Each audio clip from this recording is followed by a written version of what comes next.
श्री स्वामी समर्थ. जय जय स्वामी समर्थ. यंदा 2026मध्ये 28 ऑगस्ट रोजी आहे रक्षाबंधन. रक्षाबंधन हा सण भाऊ आणि बहिणीच्या अतूट नात्यांचा सण आणि या दिवशी बहीण आपल्या भावाला राखी बांधते आणि भाऊ आपल्या बहिणीला भेटवस्तू देत असतो. तर ही भेटवस्तू देत असताना ही एक चूक अजिबात करू नका. तर ती कुठली आहे तीच या व्हिडिओत मी तुमच्यासोबत शेअर करणार आहे. ते जाणून घेण्याआधी तुम्ही माझ्या चॅनलवर नवीन असाल तर सबस्क्राईब नक्की करा आणि व्हिडिओ माहितीपूर्ण वाटला तर लाईक शेअर नक्की करा. तर रक्षाबंधन हा बहीण भावाच्या नात्यातील हा सण.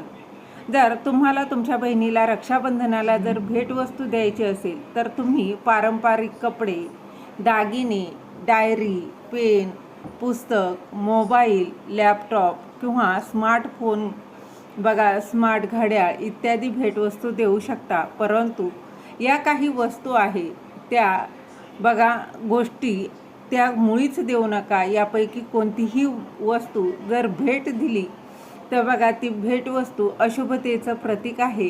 तर कुठल्या त्या वस्तू आहे तर सर्वात आधी पहिलं म्हणजे काळे कपडे. काळा रंग हा राहूचा रंग आहे आणि हा रंग अशुभ आणि नकारात्मकतेच्या ऊर्जेचं प्रतीक मानला जातो. त्यामुळे रक्षाबंधनाच्या दिवशी बहिणीला काळ्या रंगाची कोणतीही वस्तू किंवा कपडे भेट म्हणून देऊ नका. त्याचबरोबर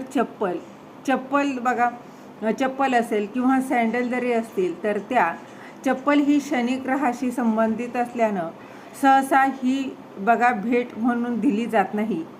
तर अशा वस्तू भेट देणं अशुभ मानलं जातं. तुम्ही ते दान करू शकता पण तुमच्या बहिणीला भेट म्हणून देऊ नका. त्यामुळे या रक्षाबंधनाच्या दिवशी, राखीच्या दिवशी बहिणीला शूज, चप्पल किंवा सँडल देखील गिफ्ट म्हणून देऊ नका.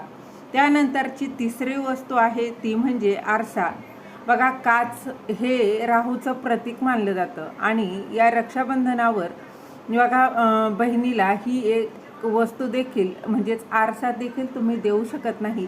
आरसा दिल्यानं घरगुती कलह, भांडणं, ताणतणाव होऊ शकतो.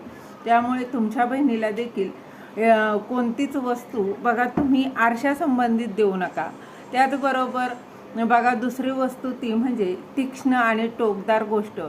तीक्ष्ण आणि टोकदार गोष्टी ह्या नकारात्मकतेचं प्रतीक मानलं जातं. त्यामुळे अशा देखील गोष्टी बहिणीला गिफ्ट म्हणून देऊ नका. तर बहीण आणि भावाच्या नात्यात याने तणाव निर्माण होऊ शकतो. त्यामुळे अशी वस्तू देखील तुम्हाला द्यायची नाही आहे. अजिबात देऊ नका. रक्षाबंधन हा बहीण भावाच्या नात्यांचा सण आहे आणि त्यांचं नातं अधिक दृढ होत असतं. त्यामुळे या दिवशी या चुका अजिबात करायच्या नाही. झालेली सेवा महाराजांच्या चरणी रुजू करते. श्री स्वामी समर्थ. धन्यवाद.